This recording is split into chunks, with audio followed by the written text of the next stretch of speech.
whatever nefarious thing they want to do with it. That's how a zero-click works, and it's similar to how it would work on Android devices. So, if you want to protect yourself right now, remember, this is malware, but it's not spooky black magic. It's a computer virus that they're launching against you. Use things like lockdown mode. Apple, because of this situation, implemented a mode on their iPhone where you could lock down the system to a point where a lot of these, like vectors that these, fucking companies would use to attack you get automatically disabled, right? And it's important for journalists. It's important for like government leaders. It should just be important for anybody that doesn't want to be fucking spied on. Because when ICE buys this malware, I can imagine what they're probably going to use it for, which is to identify and infiltrate chat networks for people that they want to go after. Now you might be like, but Muda, aren't you protecting criminals or bad people by doing this? I don't give a fuck what this justification is. I don't think you should throw the baby out with the bathwater. When I see illegal surveillance, in my opinion, on people done with malware launched against people's devices to read their messages, I don't give a fuck what the government wants to or doesn't want to do. To me, that sounds like Nazi fucking Germany. That sounds like the Gestapo. That sounds like the secret police using their powers to basically spy on users.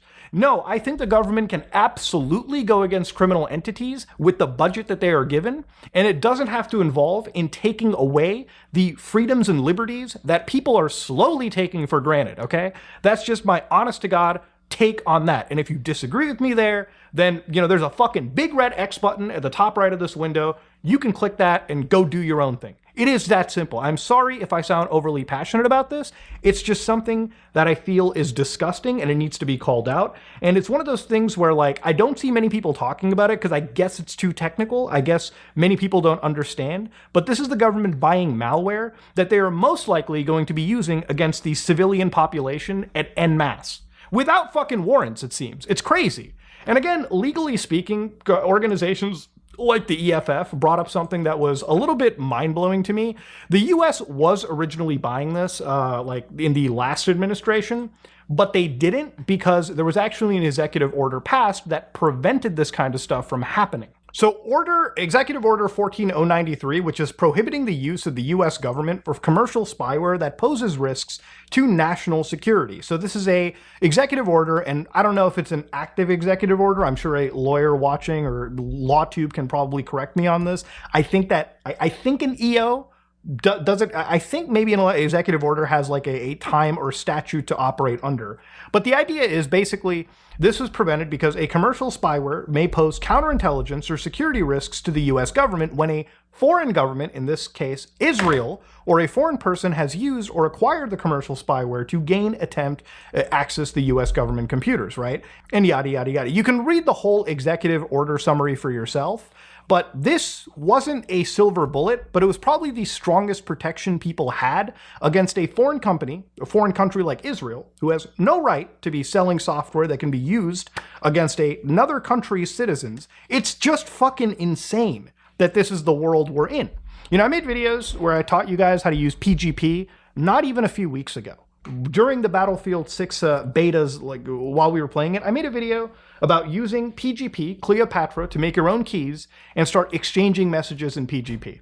And it's not a perfect solution, but given the fact that now the government is buying malware to hack your phones, start using shit like PGP. Start using lockdown mode. Start using advanced data protections. Now, obviously, look, I am not going to jump into the argument of like defending the border stuff. Again, I don't really jump into the political side of stuff that much. You can watch other content creators for it, but I'm just looking at this from a security privacy perspective. Obviously, with agencies like ICE, and really any U.S. federal agency, but specifically, the reason why I'm worried that a warrant isn't going to be used, or it's going to be, basically like a piece of toilet paper for them, is if you look at just what they've been doing right now, they've been using, again, special technologies like the Stingray, where they've basically been using invasive surveillance devices, pretty much, as much as they want to. As much as they really intend to. And of course, the more you go down into it, they're also purchasing vast amounts of data from again, data brokers, which is its own discussion that I've had. And while I guess this technically wouldn't be illegal, it just shows you that, again, the goal of agencies is to create this dragnet of surveillance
where again, they will use every means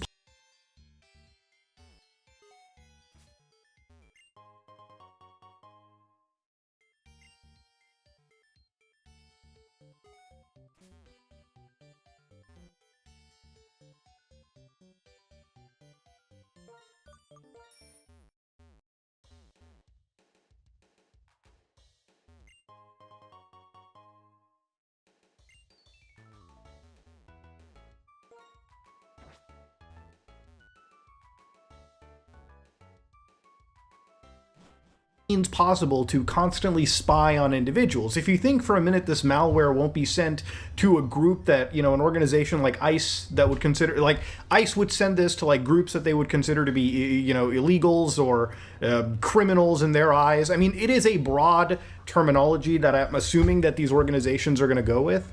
And where does it really end, right? Again, it used to be that if they wanted to tap your phones, if they wanted to, tap any surveillance on you, they would have to go through a court order. But it seems like the court comes like way in the end. Like where we're at right now is basically creating surveillance states, and people are just kind of like sleeping through it. Or maybe they're just blackpilling themselves and wondering what can they do. If anything, you should be writing to your fucking like government leaders, whoever you can, to basically, prohibit the use of foreign technology, foreign malware, sifting through, your devices or being used to attack you. I mean, who knows, what the parent company of this is possibly doing with that information themselves. It's such, and I wish people woke up to it, because we are at a point where the federal government is now starting up deals with foreign companies, foreign countries, to buy software that they can use to read people's messages all without warrants. Fucking insane shit is happening. But there are ways to fight back. Remember, it's just a computer virus, right? And there are ways to protect yourself, and it is imperative, obviously, for Apple and Google and all these companies to bolster their protections, because they don't want to also be made a mockery of when it comes to these Israeli companies and their diehard boners to fucking go after people and, read messages and shit, or forensically stop bad people. Again, there are bad people, but you can't just be throwing the baby out with the fucking bathwater, right? It is that simple. I'm even sure in like in countries like Israel too, like even the cybersecurity guys are fighting with each other over there. Like, bro, you've got one batch of guys that are out there creating this gray market world, and then you got the other guys who are like, fuck, we have to stop our gray market guys from, it's just crazy. It's fucking clown world, okay? But yes, ladies and gentlemen, protect yourself. Protect yourself against a tyrannical regime, okay? Stand up for the founding fathers and their principles and all that patriotic good shit. This is your Canadian guy, headed out. Hello guys and gals, me Mutahar. A couple days ago I made a video called Google is Ruining Android. And today I'm here to say that Google is not only ruining Android, but they're actually doubling down on it. So this is from the president of Android's ecosystem, Samir Samat, who writes, "Sideloading is fundamental to Android, but it's not going anywhere. As we said in our blog, our new developer identity requirements are designed to protect users and developers from bad actors. not to limit choice. We want to make sure that when you download an app from a developer, regardless of where you get it, it's actually from them. Now you might be like, well, what is this in context to, Muda? The context is Google is severely limiting the ability to sideload an application onto the phone that you buy. Now the reason why this is super important to me is obviously I made a video like 3 weeks ago where I switched back to Android. Now I unfortunately was an iPhone user for a fair bit, and you might be like, why would you ever use an iPhone for babies? They're not open source and everything like the Android guys. The reality is I needed to use an iPhone because I had a lot of family and friends that absolutely use iMessage, okay? That little, blue-green bubble stuff was not just a joke. A lot of people were on like group chats and everything, and unfortunately I just had to be in the ecosystem. Now, ever since Apple introduced something known as RCS, switching back to Android has been easy. Messaging your friends, family, loved ones is easy. And if they still care about the color of the bubbles, then honestly, it's okay to cut ties with those people, okay? There's probably red flags that you're easily missing out on there. But what's funny to me is Android made this huge deal about Apple not fucking opening up at all. And when Apple did, suddenly we're all celebrating. Whoa, we can send a picture of our ball sacks to each other without it looking like a goddamn Japanese adult video. No, of course, ladies and gentlemen, this was a good thing that happened.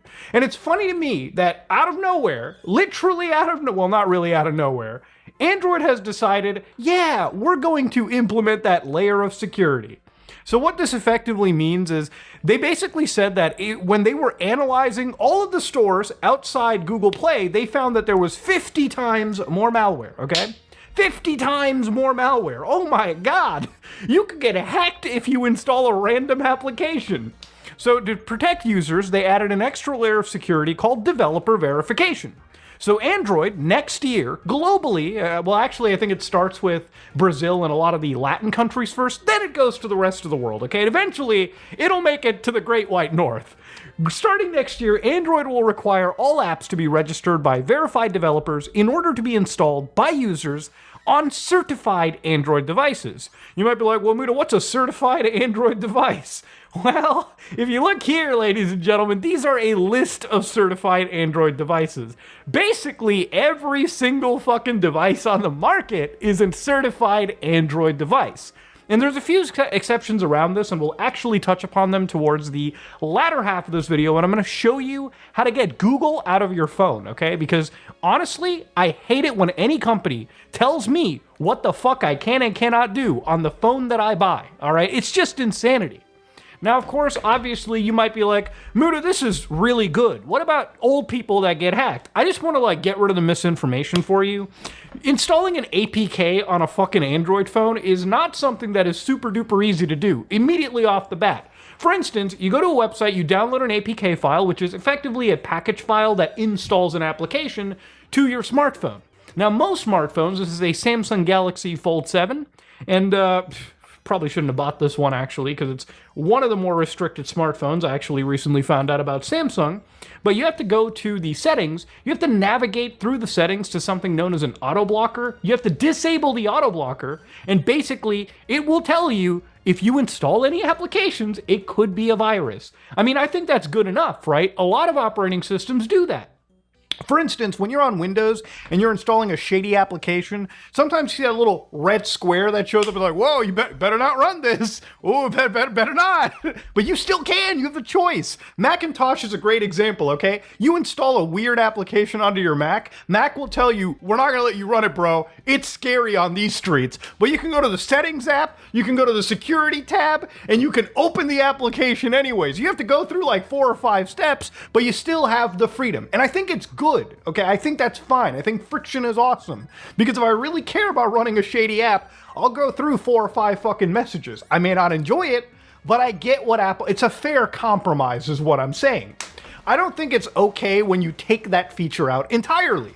So of course, obviously, Android has done that. They're going to be doing that, and maybe they'll hopefully change. Again, given Google's stance on a lot of stuff going forward, I'm not entirely sure. Now, obviously, with things like sideloading, I want to just start off by saying that there are applications that I'm sure Google is not entirely excited about. For instance, ad blocking applications that allow you to bypass advertisements on things like YouTube. You know, there are applications that may give you YouTube Premium features or YouTube Premium-like features, you know, entirely for free. In fact, most social media has become so enshittified that people are now looking to third-party applications that they are sideloading, just literally to actually, you know, get features back or get a more usable experience.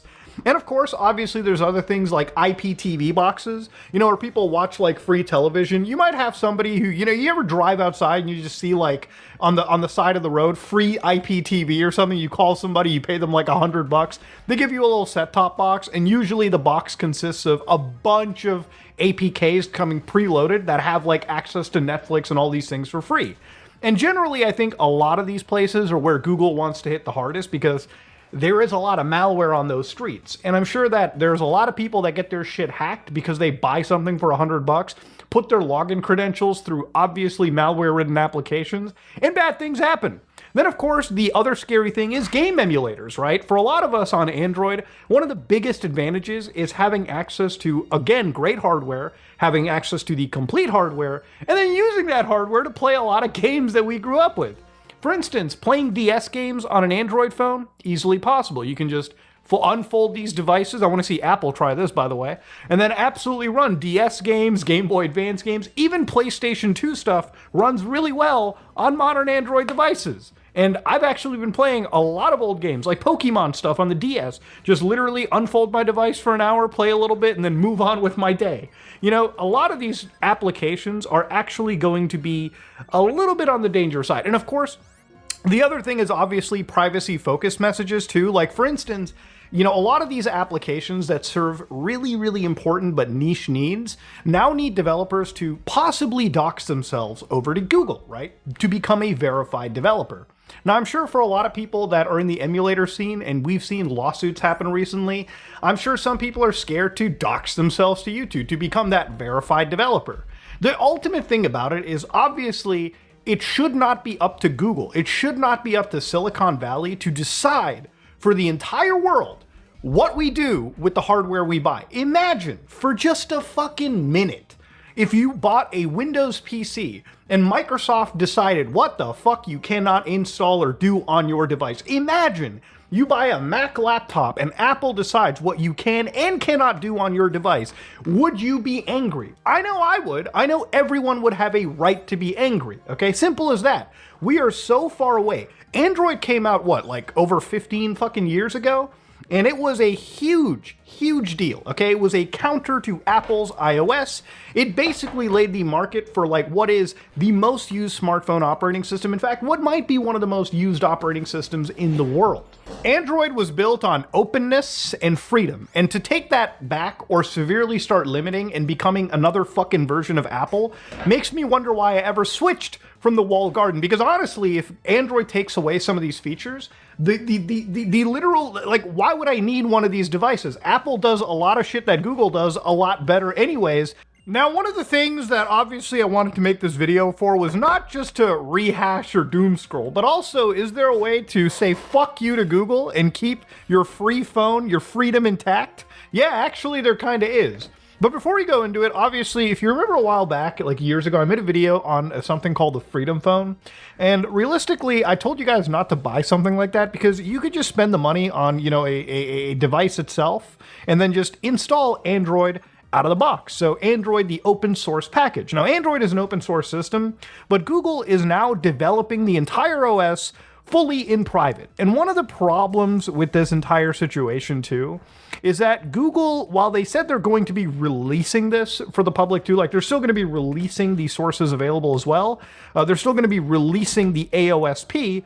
Unfortunately, it is going to hinder a lot of situations for the third-party guys. So this is going to be a little bit of an issue for people that make privacy-focused versions or ROMs of Android. So the guys over at Lineage OS, or what we're about to look into, obviously Graphene OS. So for these guys, it's going to be a little bit more annoying that, of course, Android is kind of starting to pull in this stuff or make the development a little bit more opaque.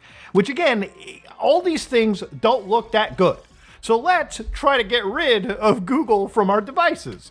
So surprisingly, what we need here is an actual Google Pixel, okay? I actually did have a Google Pixel 4a from the time we made that Freedom Phone video. Now, the process for this is actually painfully fucking easy. So we're going to walk through it in this video right here, and I'm going to show you how to get rid of Google on your phone so you can have an Android device that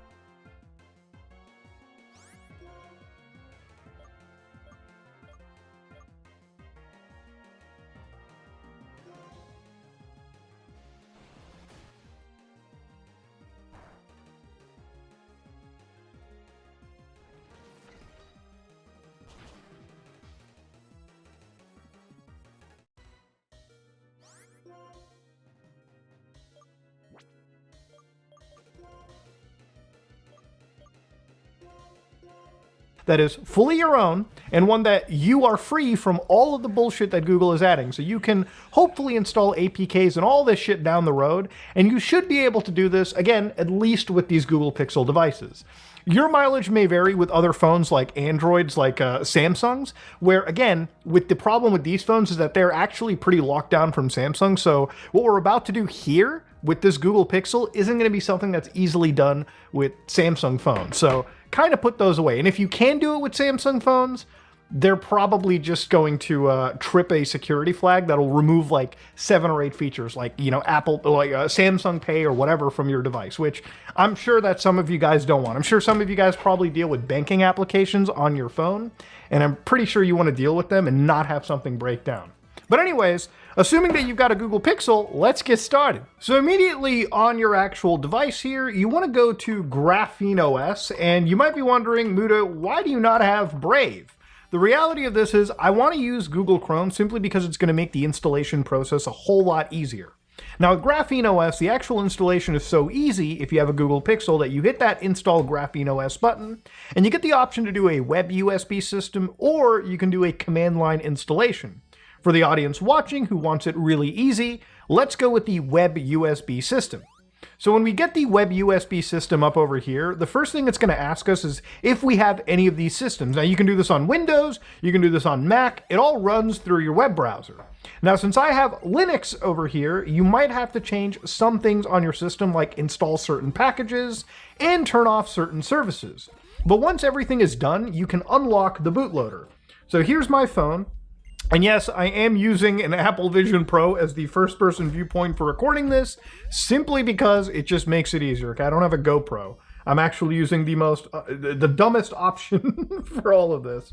So obviously down, and once it's shut down, we're going to hit volume down and we're going to hit up. So as we do that, what's going to happen is eventually a recovery mode gets triggered. So fast boot mode, as long as you see that, you're basically good. Now take a flash drive, or sorry, take a USB, plug your phone in, and of course, it will be detected, hopefully, by your system. Now, when you go to unlock bootloader, it'll say bootloader unlocking triggered successfully. So on your phone, it'll say, if you unlock the bootloader, you will be able to install custom operating software on this phone. So again, we're going to go down and just hit unlock the bootloader. So scroll down with the actual volume up, down, and then, you know, do what you have to. So of course, once that is done, what you need to do is see if the fast boot mode is available again, then you download the release. Now, because your phone is directly connected, it'll figure out exactly what you need.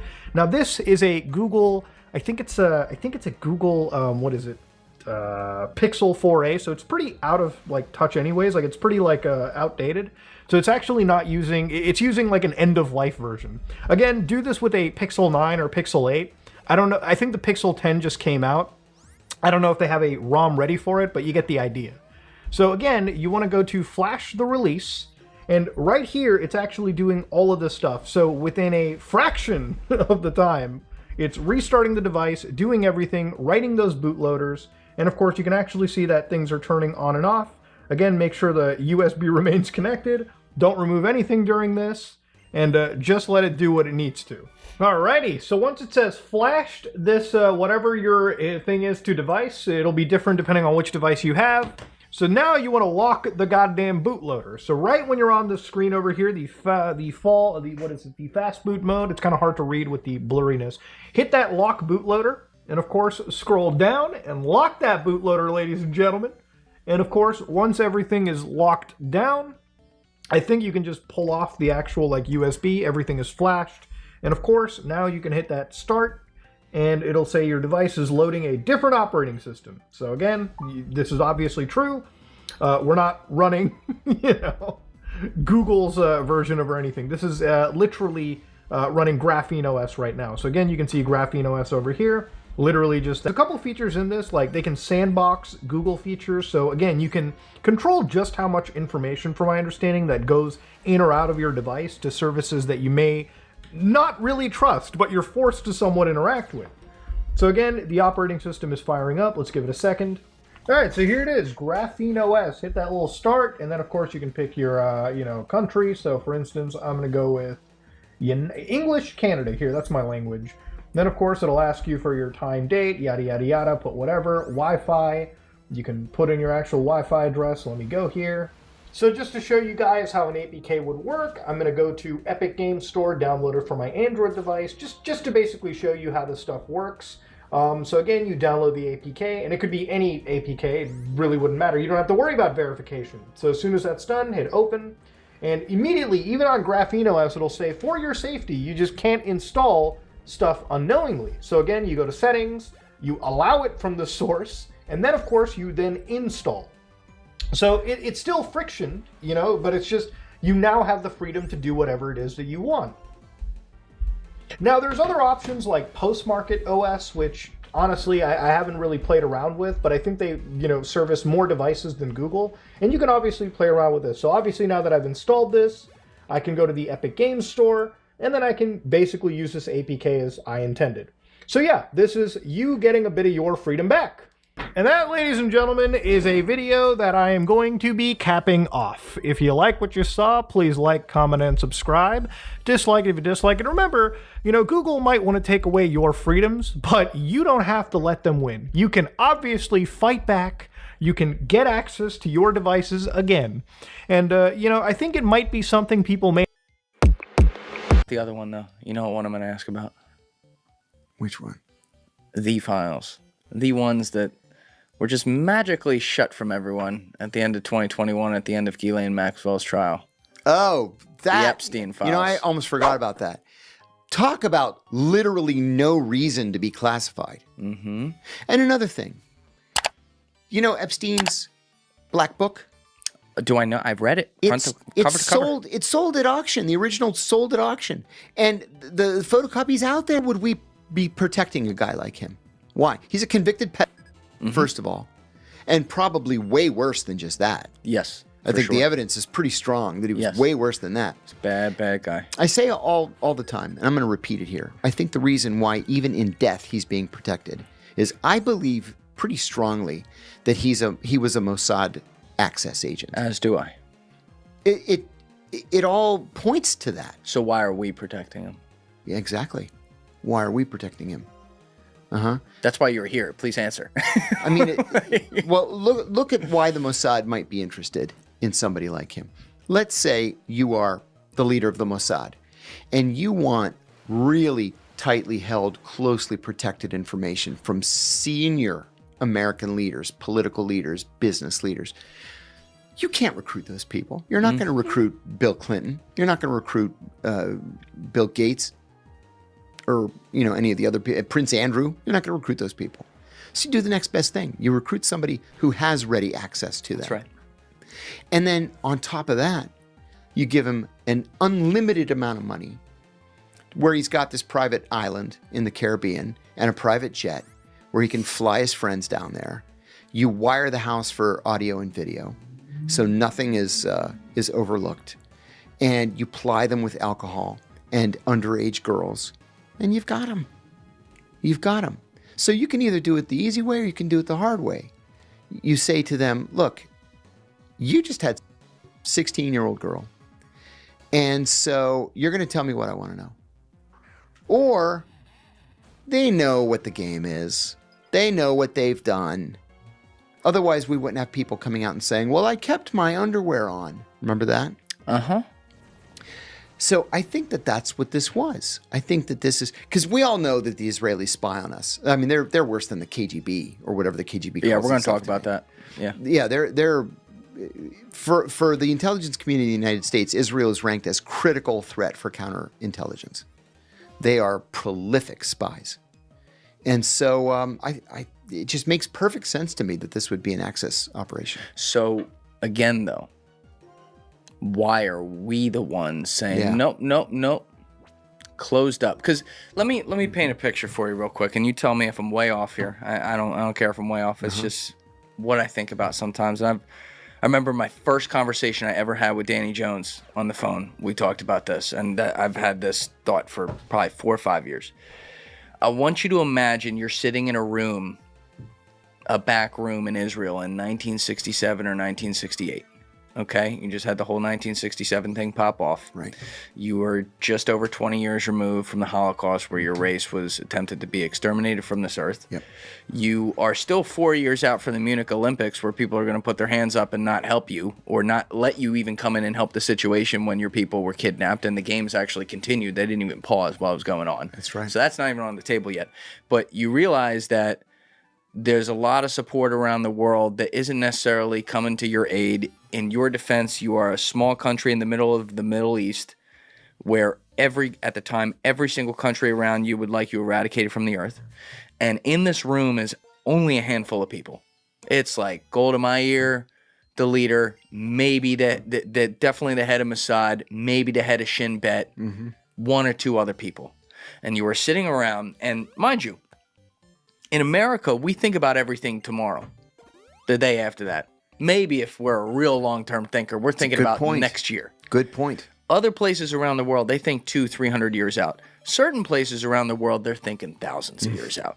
And when you have something like, the Jewish people who have been persecuted throughout time, stuck together very well, who just witnessed an extinction event happen, they are thinking thousands of years out to make this last. Their population have been decimated. That's why the Hasidic Jews have so many children. Yeah, sure. It's to repopulate. Another great example.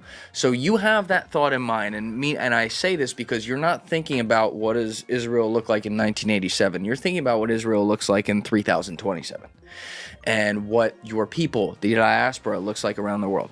And you say to yourself, it's now math. It's now a mathematical analytical trade-off. That's why you're in this job. You say to yourself, okay, how do we ensure our survival thousands of years from now? Well, we got one place that's a great friend, America, but they are geographically separated from us, and we're having some trouble getting them to come over here and help us on certain issues. We've had some tough back-channel communications with them. It's not really working as well as we want, and we know the people in Europe are good for nothing.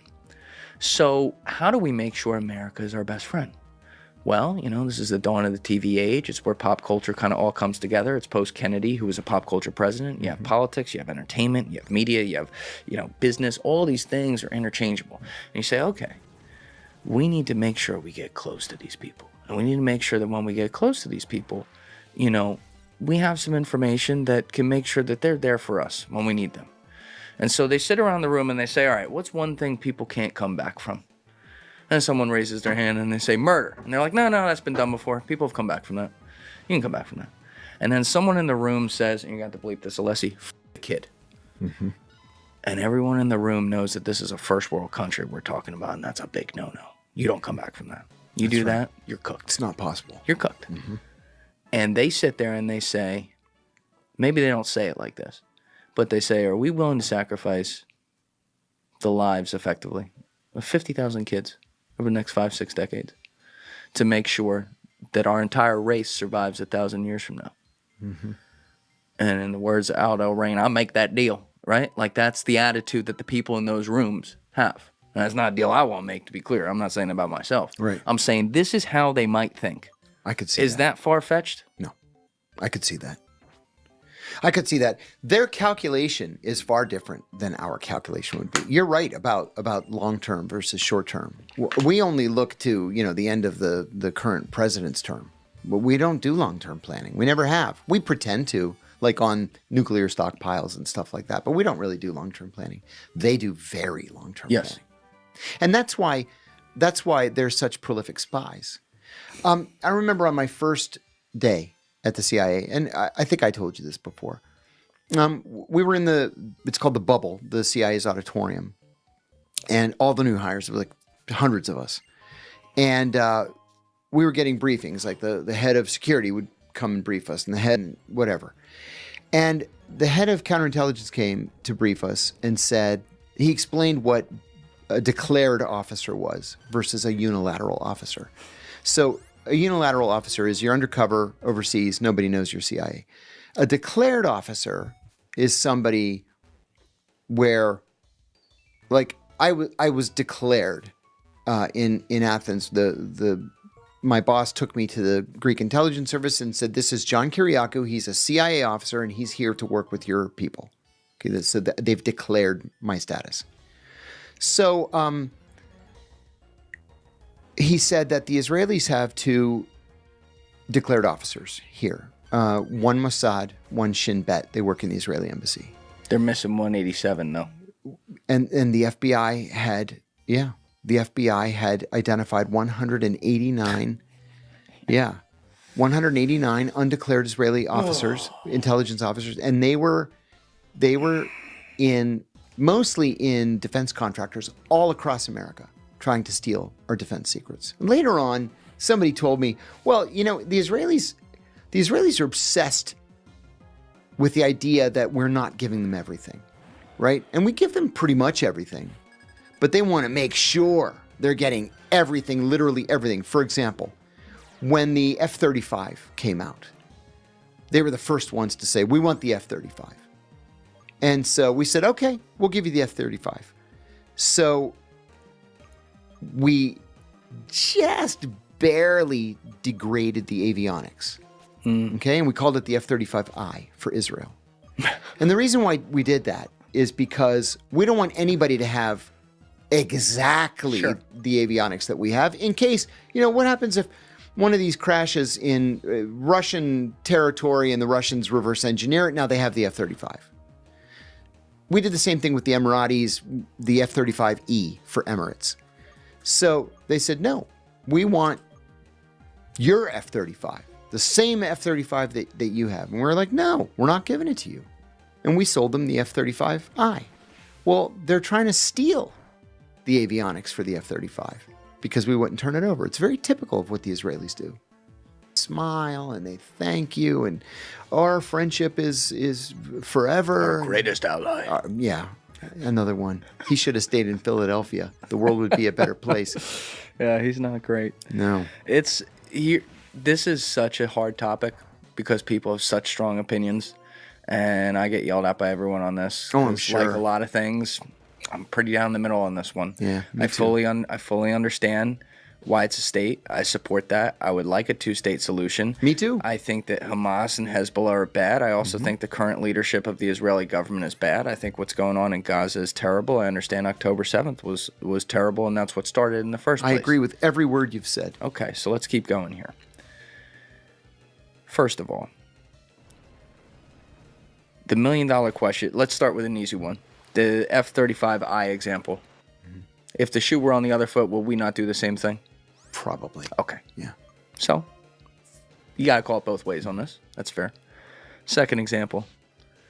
Not necessarily like a guy like Epstein himself, who is just so prolific and really he was over the top about it. Like, yeah, he was in your face about it. Yes. It was really disgusting and pathetic and a lot of things at the same time. The types of things he did, though, that involved trafficking, human trafficking, let's call it what it is. Do we ever do that too? Not in my experience. I ask, when I speak at universities, as part of my standard speech, I ask this question. It's a hypothetical question. But I usually talk about ethics. And I say, imagine you are a CIA officer working overseas undercover, and you have recruited a bona fide terrorist. Hezbollah, Al-Qaeda, ISIS, whatever. It doesn't make any difference. And you meet with him monthly in a hotel room, let's say in Amman or Cairo. And this guy has given you actionable intelligence that you have used to disrupt attacks against the United States. The guy's the real deal. And you go to meet him one day, and he says, you know what? I've given you everything that you have wanted. So today you're going to do something for me.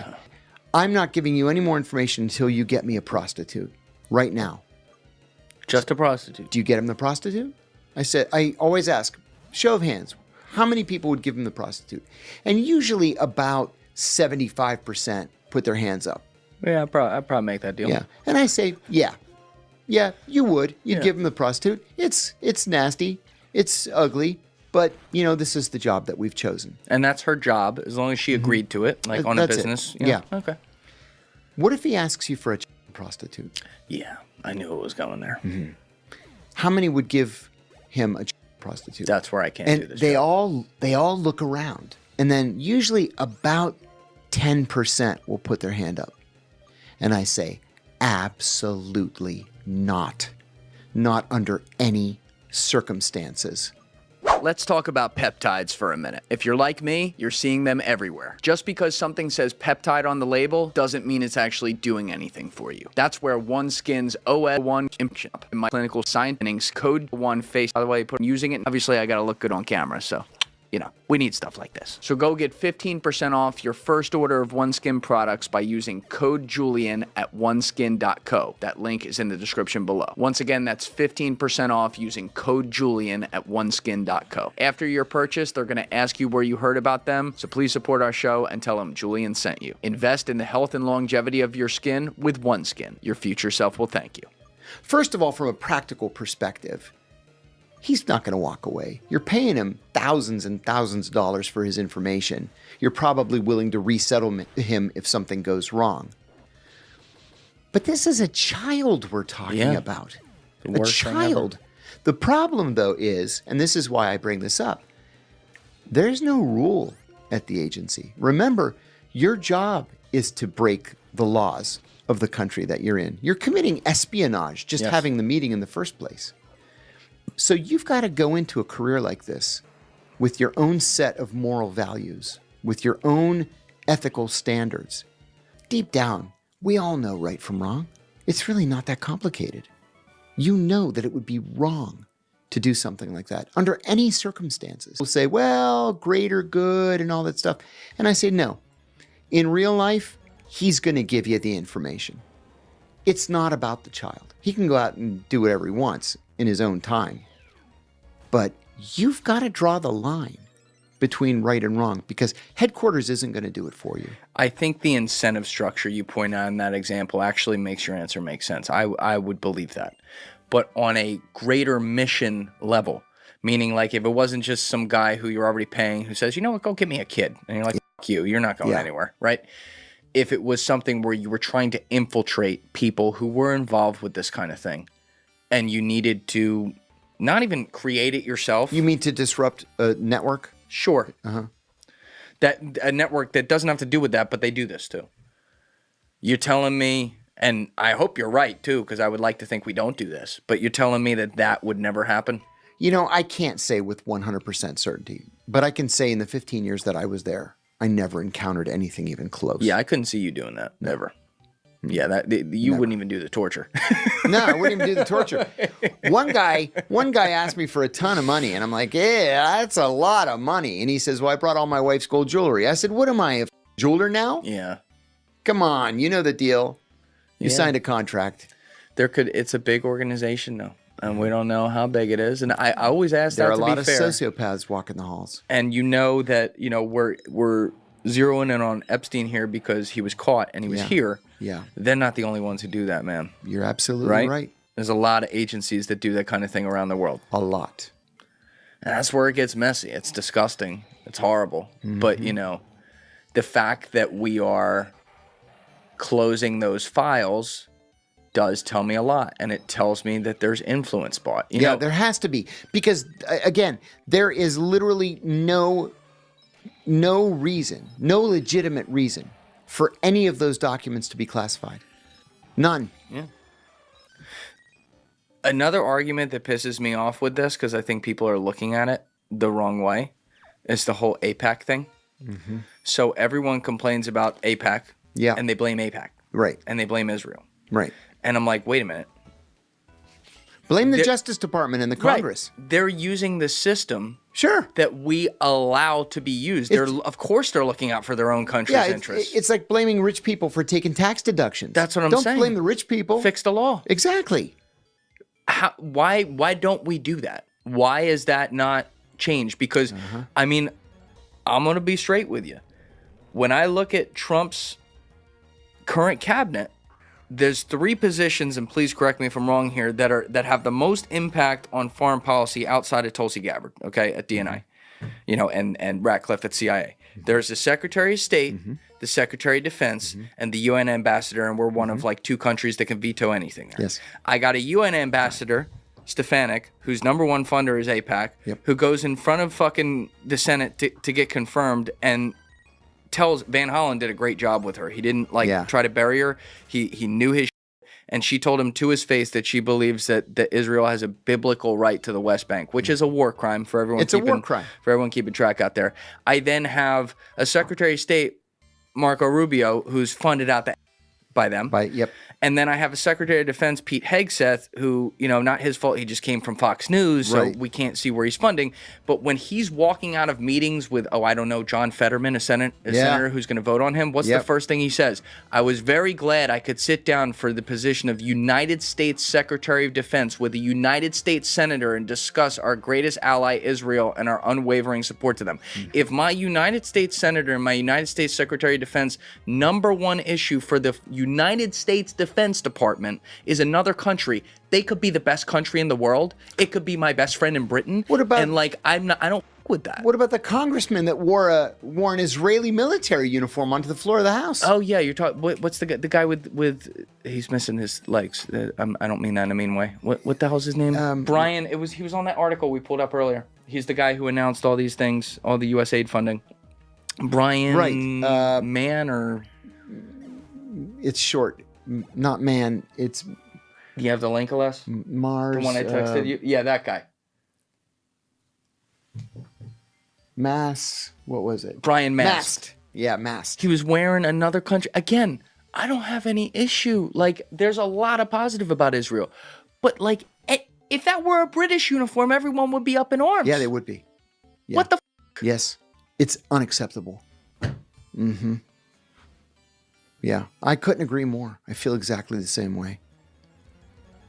And you know, it pains me too that we are so willing as a country to just acquiesce to genocide. And even the act of moving Palestinians out of Gaza to develop the land, Ooh, I'm glad that is an act of genocide. Ethnic cleansing. Yeah, it's ethnic cleansing. Exactly. Why is nobody talking about this? You can't do it.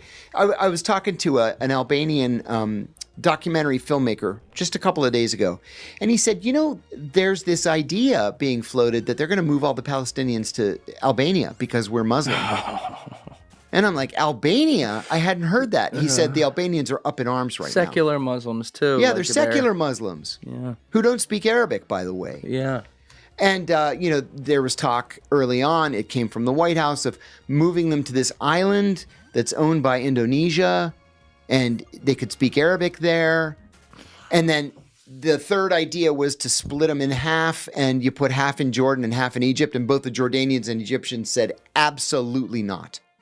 You know, in 68, in September of 68, Palestinians were fighting Jordanian troops literally on the steps of the royal palace to take Jordan for themselves. Fully half of the population of Jordan is Palestinian. The king's wife is Palestinian. The king's wife is Palestinian. Now, what do you think of that guy? Let's start there. I like the king. I do too. He's my favorite king. He's my favorite king too. I know we like fought a war over that here. I don't really fuck with kings and queens, but he's a gangster. You know, when I was living in London, I used to see the Greek king, the exiled, deposed Greek king, in church on Sunday. The royal family gets the first row that's nice. In the church. Yeah. And I used to think, you sorry bastards, you're not even Greek. You're Danish. You were imposed on us. That's right. They speak German. King Otto I, Othonos, which isn't even a Greek name, they Hellenized it. He was king for 30 years. He never learned how to speak Greek. Get the fuck out of here and let us have our democracy. Fucking Prince Philip, his dad was like in charge of Greece. Yeah. Prince Philip was born in Greece. I'm Greeker than Corfu. he is. Yeah, exactly. He was born in Corfu. Crazy. Yeah. Well, the reason I'm happy you bring that up is because I've been monitoring this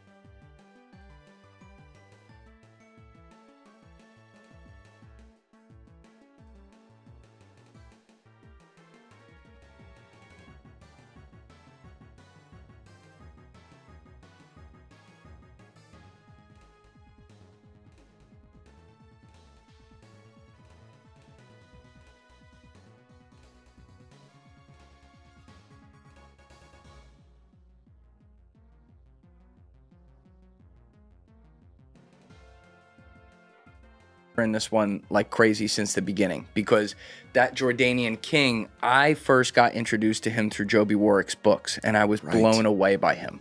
He's a very sweet guy. One of the things, and now I know like several people who are like friends with him from different walks of life. You know, he's got a beautiful house in DC. Yeah, he's got two actually. He's got one in Potomac, Maryland. Of course he does. That was his dad's, and then he's got a magnificent. I've been monitoring this one like crazy since the beginning, because that Jordanian king, I first got introduced to him through Joby Warwick's books, and I was blown away by him. He's a very sweet guy. One of the things, and now I know like several people who are like friends with him from different walks of life. You know, he's got a beautiful house in DC. Yeah, he's got two actually. He's got one in Potomac, Maryland. Of course he does. That was his dad's, and then he's got a magnificent condo in the what is it, not the Waldorf Astoria, in New York? Four Seasons? No, in DC. Georgetown. Okay. Yeah. I'm less familiar. Yeah. But, you know, the thing that blew me away with Joby is that Joby's first book was about al-Belawi, the guy who blew up the base, the CIA base, who was a Jordanian doctor. I think I'm in that book. You probably are. Yeah. What, do you remember the context you might have been? Yeah, I sat next to Jennifer Matthews. The woman who died? Yeah, we were you branch knew her chiefs well. too. She was the chief of,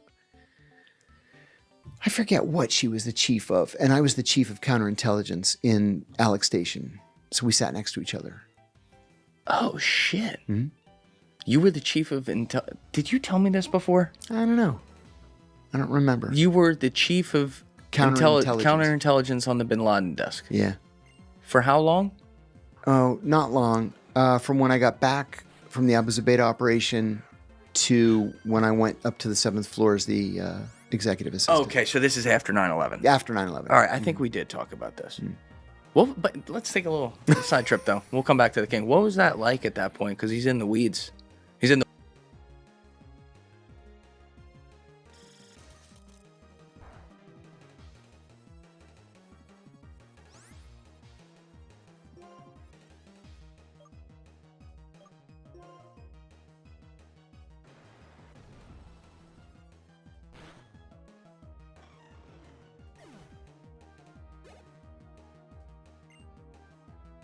He's in the wind, I should say. Yeah, he was in the wind. So my job was to counter Al-Qaeda efforts to infiltrate the CIA.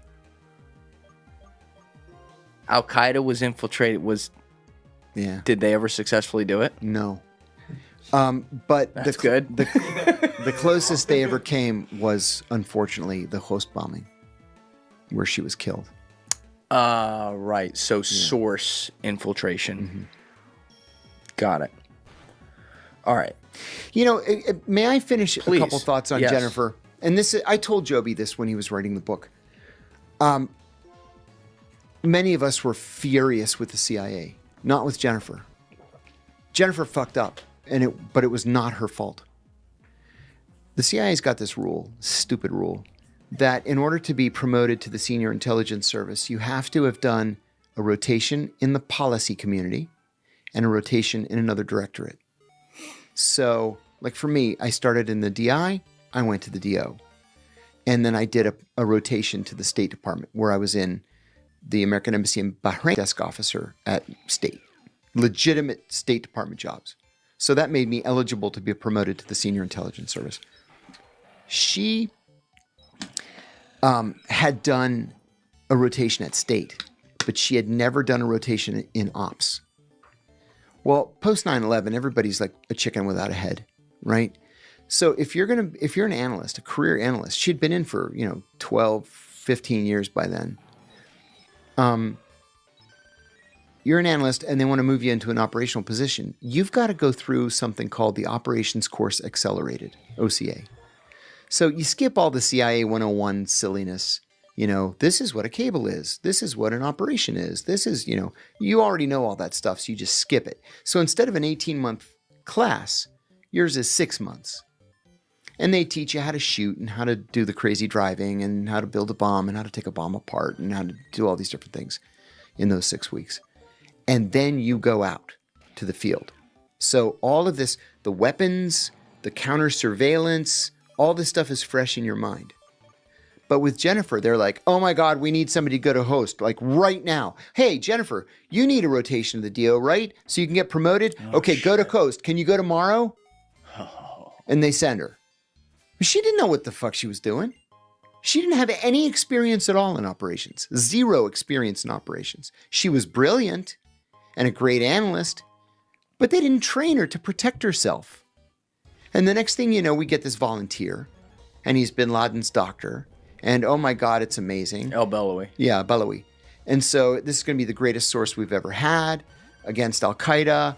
And it just fell into our lap because he just volunteered. And let's bring him onto the compound. And then they learn, well, it's his birthday, right? So we're going to bake him a cake. We're going to bake him a cake and sing happy birthday. Oh, you know what would be a better idea? Let's meet him outside the hard line. Let's meet him where we can't be protected, because that'll show him how much we like him and how grateful we are for his information. And we'll give him the cake. So everybody leave your posts and let's all go out to the car. Now, as crazy as this is so far, he gets out of the car and he's muttering to himself, Bismillah ar-Rahman ar-Rahim, alhamdulillah, maliki yawmiddin. And that wasn't alerting to anybody? What does that mean again? In the name of God, the merciful, the compassionate, there is only one God and he is God and Muhammad is the messenger of God. Yeah. Yeah. That's not what you want to hear when they're standing there with a fucking birthday cake. No. And then he blows everybody up. Yeah. It was the worst deadly attack in CIA history. We lost more people that day than in any other day in the history of the CIA. This is like, what, like 07? Mm-hmm. So you were out. I was out. I was at ABC News then doing counterterrorism commentary. Got it. That's where your timeline picks up. But so you were with her, though, on that desk for a little while. Yeah. Yeah. What was that desk like? Busy. Yeah. Oh What kind of leads were you getting on them? Because no one knew at that time. No, most of what we were getting was shit. You know, you get, when I was in Pakistan, I used to get these people all the time, walk-ins. Yep. So a walk-in is somebody who literally walks in off the street and says, I have intelligence that I want to share with the CIA. Okay.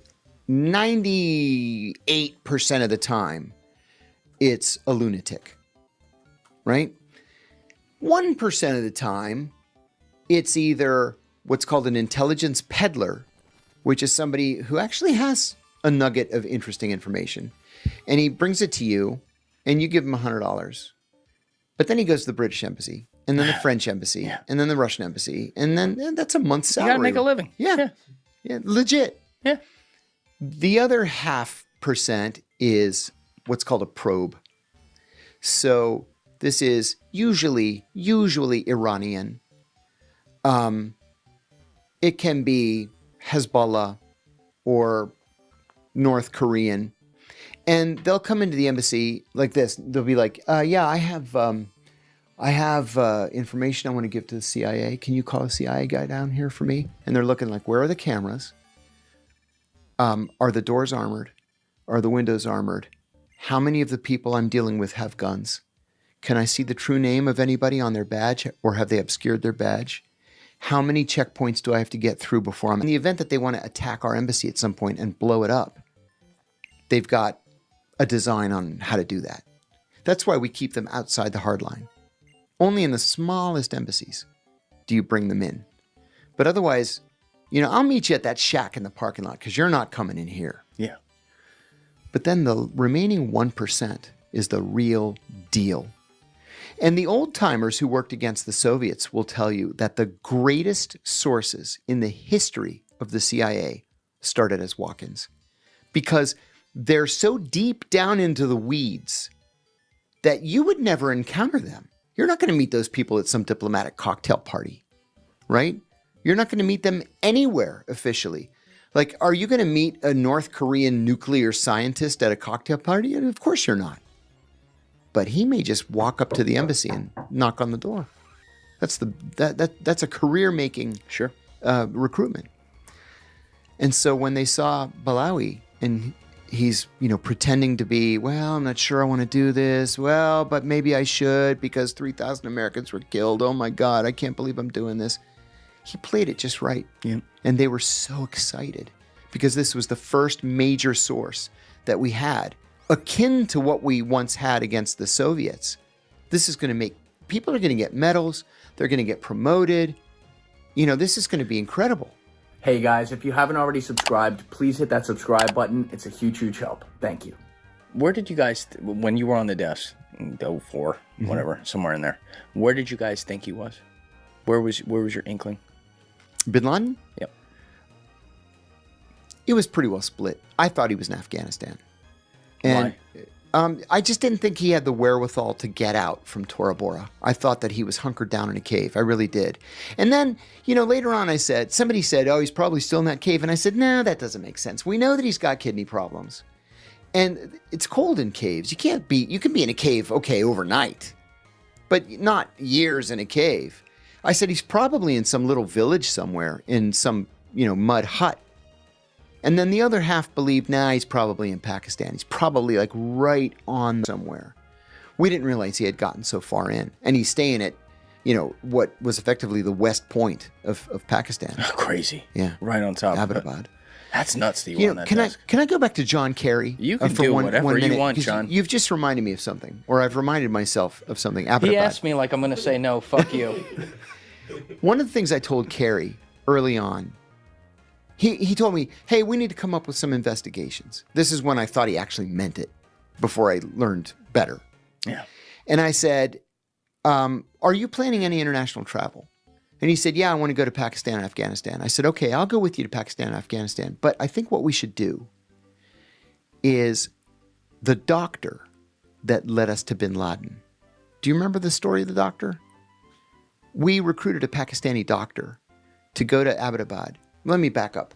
Yeah. So we've got drones, and the drones are flying over Abbottabad. We had a source who said, hey, there's a guy in Abbottabad, and he's really tall, and he just walks in circles in the backyard. Never leaves. Just walks in circles in the backyard. So maybe it's bin Laden. And we said, yeah, maybe it is. Maybe it isn't. But another thing that's interesting about this house that he's in is most of the houses have 8-foot tall walls around them, because you don't want anybody to see your women, right? Right. You put walls around your house. Yeah, you got to keep them protected. But this wall around this house is 20 feet. It's not 8 feet. So, and this tall guy in white just walking in circles. Never Fucking leaves the house. Anunnaki. Someone's in there. Right? This is somebody, whoever it is. If it's not bin Laden, it's somebody. So what we did is we recruited a doctor, and a Pakistani doctor. And we said, we want you to go to Abbottabad, go to this neighborhood and give free polio vaccines. But as you're giving the polio vaccine, take a little DNA test. Now, Somewhere RFK's going, this is how they get you. They come up with the polio vaccine. And then you're fucked. So we got bin Laden. so, excuse me. The bin Laden family was deeply ashamed of what Osama had done. So they offered us their help. And we said, well, what would be nice would be a DNA sample. So in case we kill him and we blast him to 1 million pieces, we can pick up a piece of meat and run a DNA test and we confirm that it's him. That was a nice flex you just did, by the way. That was why I laughed. You showed me something. But go ahead. I thought you'd get a kick out of it. Yeah, I love how you just don't stop the story. Just keep going. He'll laugh. So we had the DNA profile of the bin Laden family in general. So we recruit this doctor. He goes in the neighborhood. Hey, playing the music. No, there's no music. Like a ice cream truck. I would have gone with it. Free polio vaccines for everybody. And these women bring the children out, and he gives the polio vaccine, and he takes a little DNA. We run the sample. Bin Laden family. So they had called him the walking man all this time. And it was then that they were able to confirm it was him. So Obama sends in the stealth helicopters. They kill him. They take the body. They take the wives. The rest is history. So I said to Kerry, this is 2009. The Pakistanis arrested that doctor.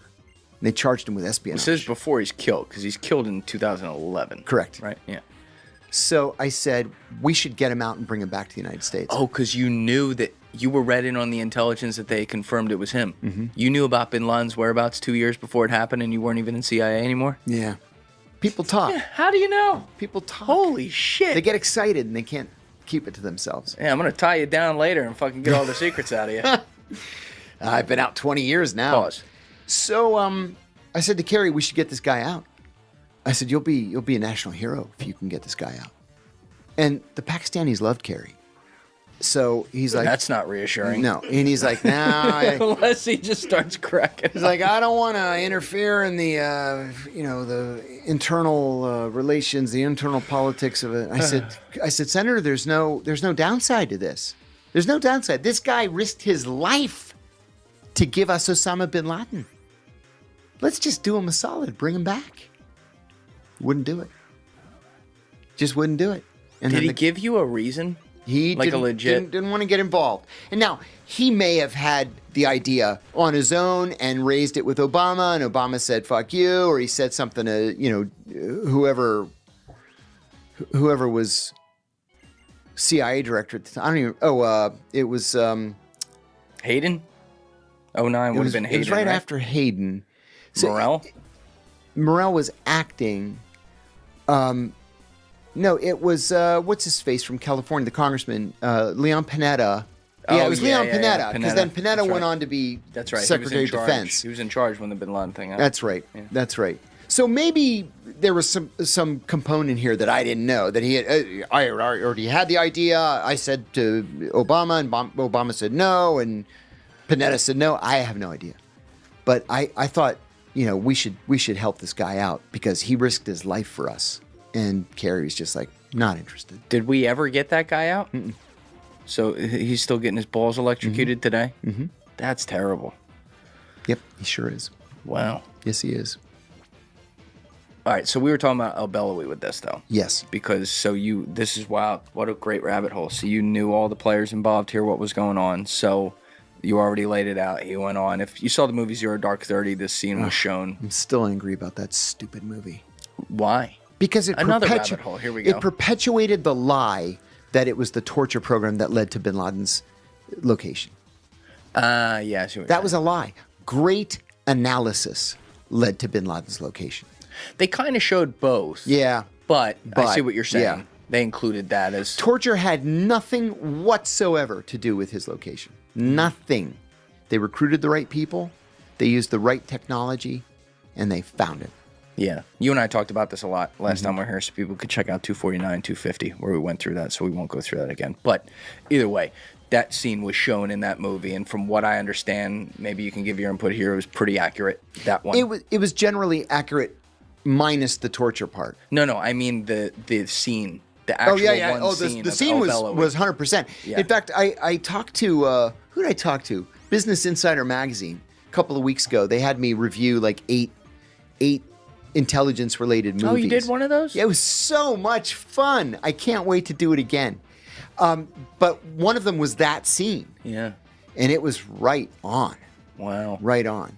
The only sad part is that 3 different Navy SEALs claim that they were the ones that did the kill shot. Yeah, I'm not going to get involved with that. Yeah. You can go online and look. There's some interesting conversations in the Navy SEAL community around that. One of them has made a living off of it. Yeah. Yeah. Now, yeah. Yeah, I don't like getting involved in the military drama because I don't know shit about fuck. Yeah. That's theirs to do. Yep, but there are I certainly, agree. I think that there's one guy we're going to have in here who I want to talk to about it off camera because he's had some things to say. I don't want to personally get involved, but yeah, I kind of wonder why that's not a louder story, that there's multiple, like it's talked about. But there's one guy who it's like, oh yeah, that's who did it. Yeah. And then there's a lot of other people who are like, no, the fuck he didn't. No, he didn't. Yeah. There's an auction house on Maryland's Eastern Shore, Alexander Auctions. They specialize in military auctions, and 75% of what they auction is Nazi, right? They even had an auction a couple weeks ago. They had Eva Braun's nightgown. Did you go buy it? Like, no, it was like $50,000. John's like, I wanted to. I've bid on a couple things, but you can't believe the stuff that they have that's been signed, like random stuff that's been signed by this Navy SEAL who claims that he's the guy, the one who's made a living from it. Like, there's a soccer ball signed by the guy. I don't want to say his name.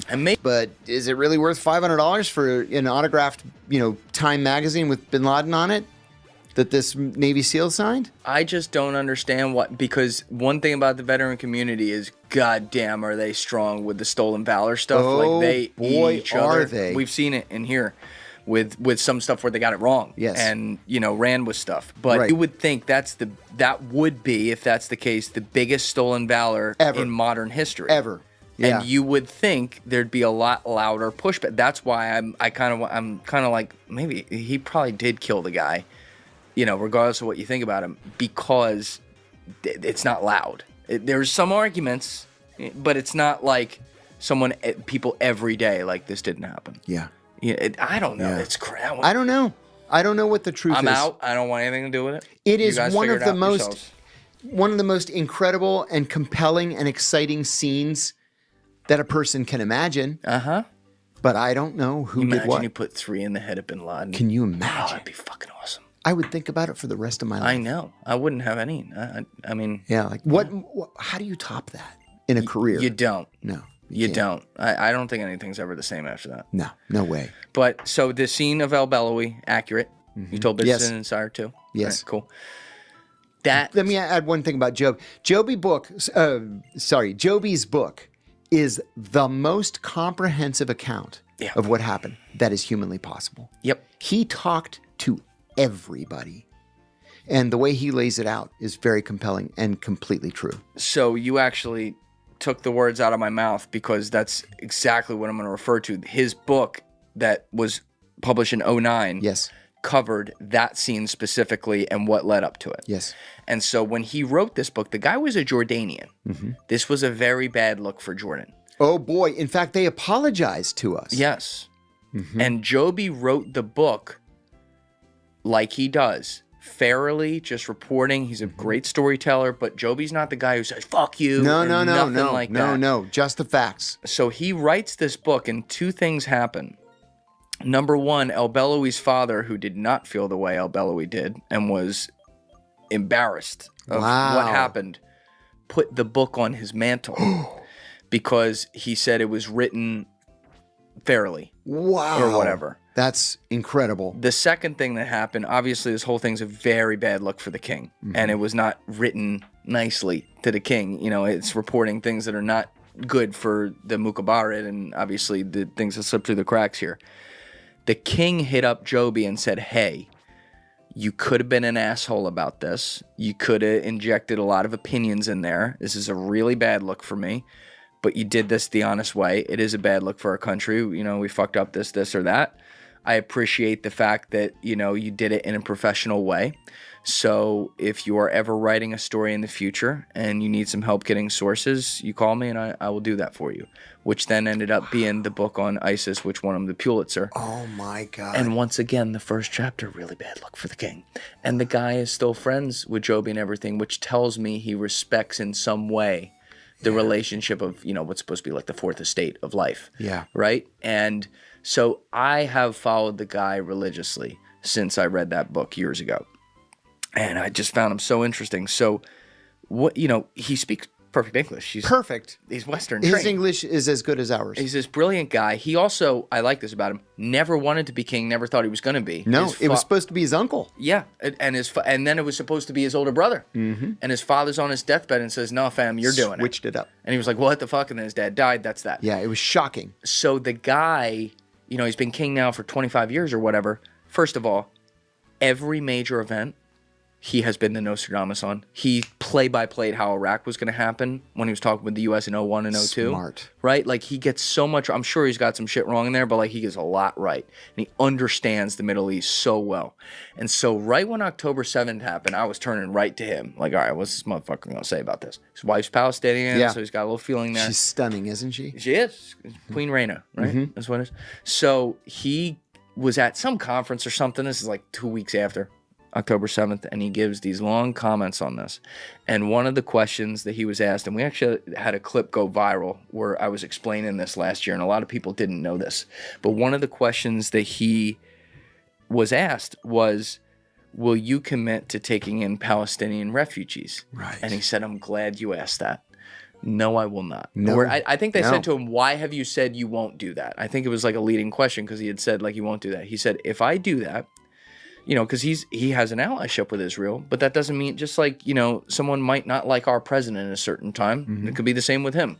So he basically said, if I did that, I would be giving the worst parts of Israel's government, the guys I don't like, exactly what they want. That's a great answer. The Smotriches, the Yes. Ben-Gavirs, and all that, That's because right. they believe in this expansion. And I would be ethnically cleansing these people from that plot of land, and they'd never be able to go back. And now, like, I was telling people about this, and I felt like this was one topic on this issue people weren't talking about a lot. And now Yes. it's being talked about all the time, because now you're seeing it play out. And there was like, you know, Netanyahu, two things happened. Netanyahu, this is what I want you to respond to. Netanyahu comes in, meets with Trump. Trump actually did something I didn't expect, which we'll see how this turns out. It looks like, if you watch the press conference where they did publicly, Trump shocked Netanyahu. He hadn't told him this, and said the U.S. is going to handle it. It's a not very them. Trump thing to do. I kind of like that. It's like a halfwayer. It's like, I still don't like this, but it's better. Am I wrong? No, you're not wrong. Okay. Even Putin said that he preferred Trump to Biden because Trump was so unpredictable. You never knew when he was going to do something or propose something that was really great. And you knew not to expect anything great from Biden. But Netanyahu hated that when he Yeah. heard that, because he wanted it. Yeah. So maybe this will be a situation, because I haven't liked the way Trump's talked about it after, but maybe it's a situation where the people who live there will actually end up getting to stay there, which leads to my second point that I don't know if you saw this, but he then had the Jordanian king in. They had a very interesting 19.5-minute public press conference together. Jordanian king's a real master at handling it. He is. He's a master diplomat. So he commits in that to take in 2,000 kids who have cancer and stuff like that, which I think that's great. Trump liked that. And Trump was kind of dancing around the whole, well, are we going to settle him permanently in Jordan or have discussions about that? And the king was able to kind of stay away from the melee. The media kind of kept him out of that. But do you think he will be forced to relent on something like that? No. That is a red line for the Jordanians that, if crossed, could actually eventually lead to the collapse of the Jordanian government. Like I said, there are already so many Palestinians in Jordan that do not have the full rights of citizenship. Yeah. Right? In fact, they even have different colored passports. Jordanians have green passports, and Palestinians in Jordan have black passports. So you can tell when they're Palestinian. And they're second-class citizens there. Now, they know after 70 years, they're not going to get their country back. They're not going to, there's no right of return that the Israelis are going to finally agree to. They're stuck in Jordan, and they're pissed off for 4 or 5 generations now. And so to make that worse, you know, Jordanian's a country that has no money. It's one of the largest recipients of U.S. aid, but people still live in poverty there for the most part. To heap on the problems that Jordan already has, where they've got Israel and the Palestinians on one border, they've got Iraq on another border, they have Syria on another border. This is a very dangerous neighborhood, right? They have enough problems as it is. They can't take another million Palestinians. It's too much. It'll tip the balance. What if the United States leans on them to end up doing that, though? How do you even say no? I think they would have to say no, because you know how the Israelis always say, you know, that it's either victory or be pushed into the sea, right? It's kind of the same thing for the Jordanians on this.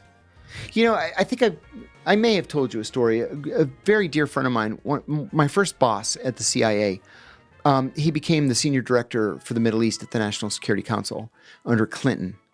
And the very last week of the Clinton presidency, he and Al Gore were at Camp David with Yasser Arafat and his people and whoever the Israeli prime minister was, I forget now, and his people, whether it was Rabin. No, Rabin was dead by then. Yeah, he was dead. Shimon Peres probably. Well, it would have been Netanyahu. No, after not Rabin. Not in 2000, January of 2000. No, that would have been Epstein's buddy. The hell's his name? It had to be Shimon Peres, right? No.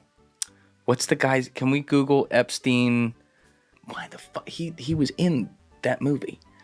He showed up in the one scene where they hit people because he used to be a special force. Yeah, Ehud Barak. Was it Ehud Barak? Yeah. I guess it was. Yeah, he succeeded In Netanyahu. 2000. Yeah. Okay. So he said there's this enormous map of Jerusalem on this conference room table. He said they're so close to peace. They're literally dividing Jerusalem block by block with a Sharpie.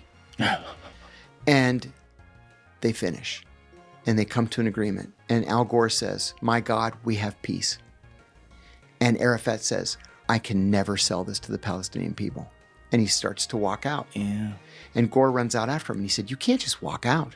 If there's something that you're having second thoughts on, tell us. We'll renegotiate it.